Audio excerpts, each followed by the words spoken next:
It's clear the momentum of this region is unstoppable, and that is why Doha is the perfect place for our newest MWC. AI-powered networks, 5G innovations, smart city infrastructure, and IoT. GSMA's MWC series has arrived in Qatar and the atmosphere is electric.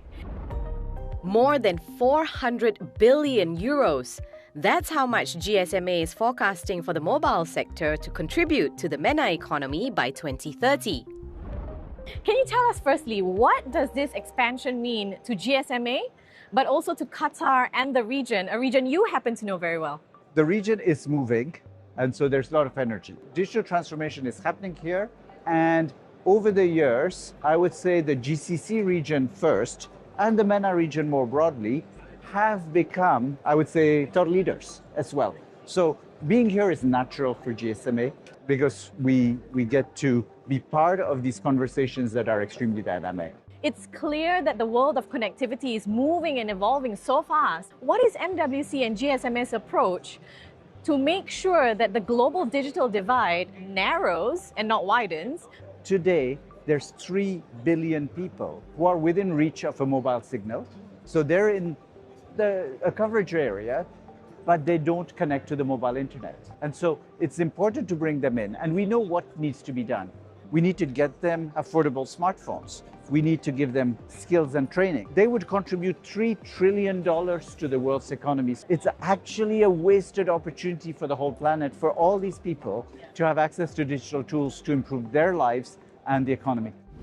Dubai-based digital operator Vion is going a step further by boosting connectivity to a population facing major challenges. The Nasdaq-listed firm launched a partnership with Starlink to provide satellite-to-mobile service to millions of people in Ukraine. This is the first time this is happening in Europe. This constellation actually uses our spectrum and directly emits 4G coverage. So that's why any phone with 4G capabilities will be able to just see the sky and get connected. And in the first 24 hours after we activated the service, almost 500,000 people utilize this service.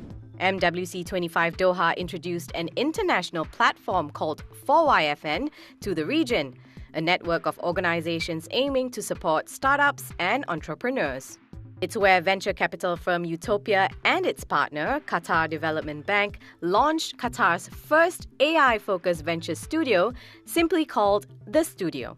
We are co-building with domain experts as well as re-engineering existing ventures to take them from idea stage to Series A in less than 24 months. So the Venture Studio is going to do these two things by providing all AI and tech stack support as infrastructure to these domain experts, as well as providing commercialization support to go-to-market support so that we can actually expand and facilitate that scalability for these companies across our geographies. 4YFN's pool of promising young founders is also where one of the world's most decorated football clubs, FC Barcelona, is scouting for talent through its sports innovation arm, Barça Innovation Hub. We have right now 16 portfolio companies with the ability to touch in any single corner of the club, from the sports performance, but also on the business side of things, treating our fans and our athletes with the best technology that we can develop. Other than startups, robots, and the latest innovations in telecommunications, MWC Doha also puts a spotlight on the future of mobility and smart city infrastructure. Cities will run on autonomous systems across the world. It's not only mobility, it's also healthcare, it's education. It will touch upon every single aspect of our life. On mobility, for example, we'll have AVs and autonomous metros and buses as the backbone of our mobility ecosystems. That's what we look forward here in the region.